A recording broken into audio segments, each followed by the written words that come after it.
சமூக மீடியா சொந்தங்களுக்கு வணக்கம். மொரோக்கோவிலிருந்து ஸ்பெயினின் செவிட்டா பகுதிக்குள் நுழைந்து அகதிகள் மீது போலீசார் நடத்திய தடியடி மற்றும் கூட்ட நெரிசலில் சிக்கி 67 பேர் பரிதாபமாக உயிரிழந்துள்ளனர். ஐரோப்பாவை உலுக்கி வரும் காட்டுத்தீயை அணைக்கும் பணியில் ஈடுபட்டிருந்த 2 தீயணைப்பு ஹெலிகாப்டர்கள் நடுவானில் மோதிக்கொண்டதில் 2 வீரர்கள் உயிரிழந்துள்ளனர்.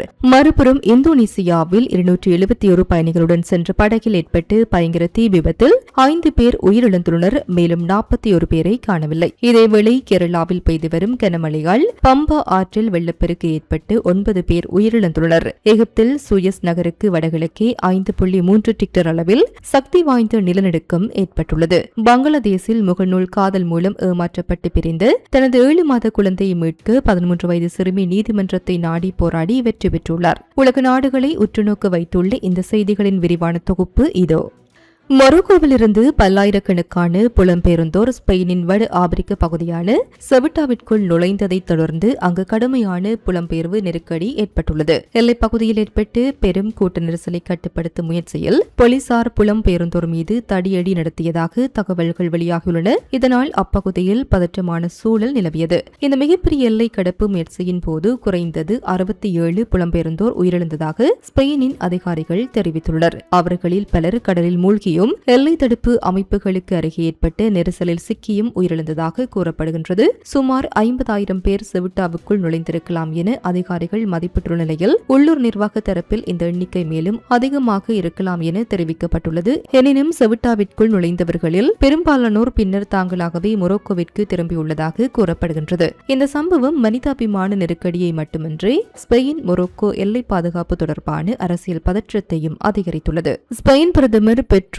சான்செஸ் இந்த பெருமளவிலான எல்லை நுழைவு ஸ்பெயினின் பிராந்திய ஒருமைப்பாட்டின் மீதான கடுமையான மீறல் என குறிப்பிட்டுள்ளார். மேலும் புலம்பெயர்ந்தோர் மத்தியில் தவறான நம்பிக்கையை உருவாக்கி அவர்களை ஆபத்தான முறையில் எல்லை கடக்க தூண்டியதாக மனித கடத்தல் வலையமைப்புகளையும் அவர் சுட்டிக்காட்டியுள்ளார். இதனிடையே எதிர்காலத்தில் இதுபோன்ற பெருமளவிலான கடல் வழி நுழைவுகளை தடுக்க ஸ்பெயின் எல்லை பாதுகாப்பு நடவடிக்கைகளை மேலும் தீவிரப்படுத்தியுள்ளது. அதன் ஒரு பகுதியாக கடலில் காற்றடிக்கக்கூடிய தடுப்பு அமைப்பும் நிறுவப்பட்டுள்ளது. செவிட்டா சம்பவம் ஐரோப்பாவை நோக்கிய புலம்பெயர்வு, எல்லை பாதுகாப்பு மற்றும் மனிதாபிமான பாதுகாப்பு ஆகிய 3 முக்கிய பிரச்சினைகளையும் மீண்டும் சர்வதேச கவனத்திற்கு கொண்டு வந்துள்ளது.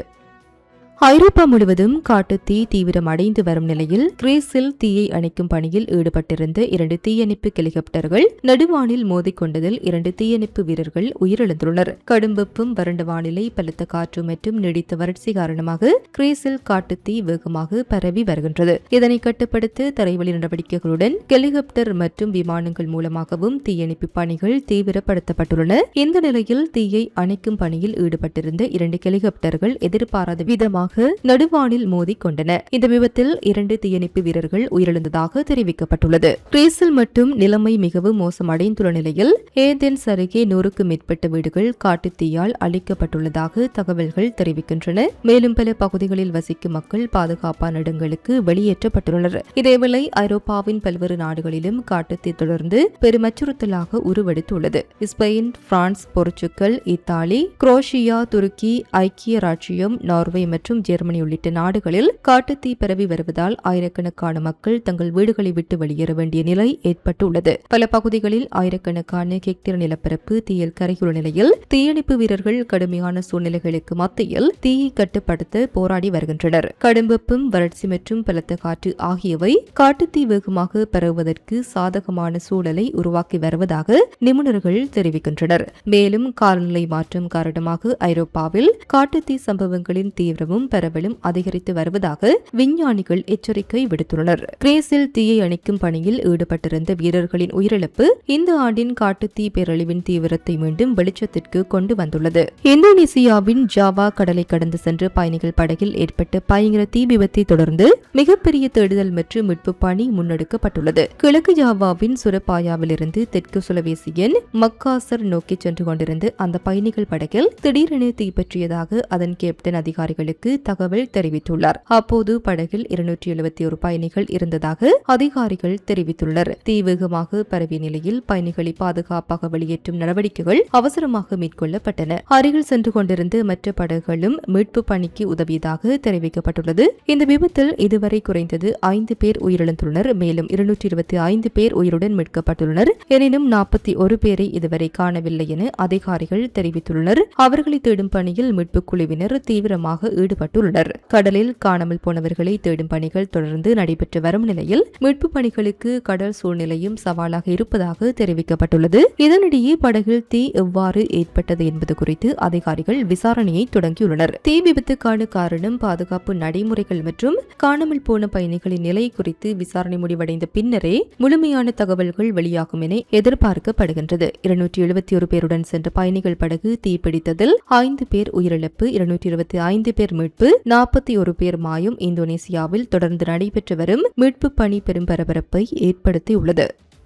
தனது 7 மாத குழந்தையை மீண்டும் பெற்றுக் கொள்வதற்காக வெறும் 13 வயதிலேயே நீதிமன்றத்தை நாடிய சிறுமியின் சம்பவம் பங்களாதேஷில் கவனத்தை ஈர்த்துள்ளது. குறித்த சிறுமி தனது 11 வயதில் சமூக வலைதளமான பேஸ்புக் மூலம் 22 வயதுடைய ஒருவருடன் அறிமுகமாகியதாக கூறப்படுகின்றது. பின்னர் அந்த அறிமுகம் திருமணமாக மாறியதாகவும், திருமணமான சுமார் ஓராண்டுக்கு பின்னர் அவர்களுக்கு ஆண் குழந்தை பிறந்ததாகவும் தெரிவிக்கப்படுகின்றது. எனினும் குழந்தை பிறந்த சில காலத்திலேயே சிறுமியை அவரது கணவரும் மாமியாரும் வீட்டை விட்டு வெளியேற்றியதாக தகவல் தெரிவிக்கின்றன. இதனால் தனது 7 மாத பச்சிளம் குழந்தையை அங்கே விட்டுவிட்டு வெளியேற வேண்டிய நிலைக்கு சிறுமி தள்ளப்பட்டுள்ளார். குழந்தையை மீண்டும் தன்னிடம் ஒப்படைக்க கோரி சிறுமி சட்ட ரீதியான உதவியை நாடினார். இதனையடுத்து இந்த விவகாரம் நீதிமன்றத்தின் கவனத்திற்கு கொண்டு செல்லப்பட்டது. வழக்கை விசாரித்த நீதிமன்றம் குழந்தையை அதன் தாயின் பாதுகாப்பில் ஒப்படைக்க உத்தரவிட்டதாக தெரிவிக்கப்படுகின்றது.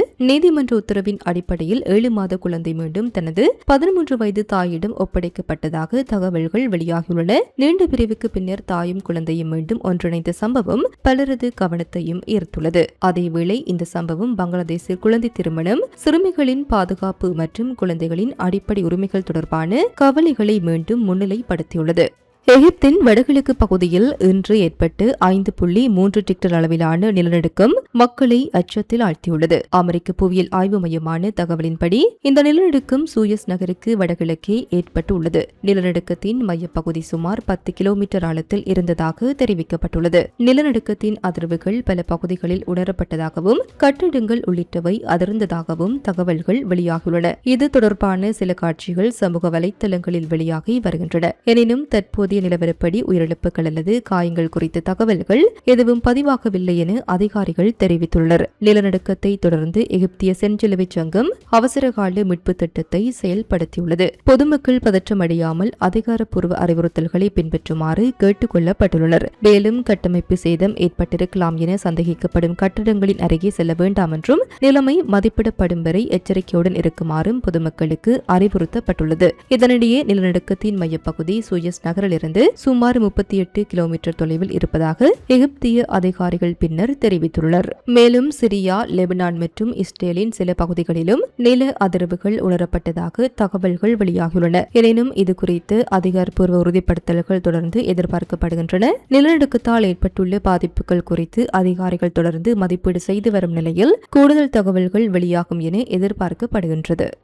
கேரளாவின் பல பகுதிகளில் தொடர்ந்து பெய்து வரும் கனமழையால் வெள்ள அபாயம் அதிகரித்துள்ள நிலையில் உயர் எச்சரிக்கை விடுக்கப்பட்டுள்ளது. இதுவரை மழை மற்றும் வெள்ளத்தால் 9 பேர் உயிரிழந்துள்ளதாக தகவல்கள் வெளியாகியுள்ளன. தாழ்வான பகுதிகளில் வசிக்கும் மக்களுக்கு அதிகாரிகள் எச்சரிக்கை விடுத்துள்ளதுடன் பாதிக்கப்படக்கூடிய பகுதிகளில் பேரிடர் மேலாண்மை மற்றும் மீட்பு பணிகள் தீவிரப்படுத்தப்பட்டுள்ளன. குறிப்பாக பத்தனம் திட்டா மாவட்டத்தின் சபரிமலை பகுதியில் பெய்து வரும் கனமழையால் பம்பா ஆற்றின் நீர்மட்டம் வேகமாக உயர்ந்து வருகின்றது.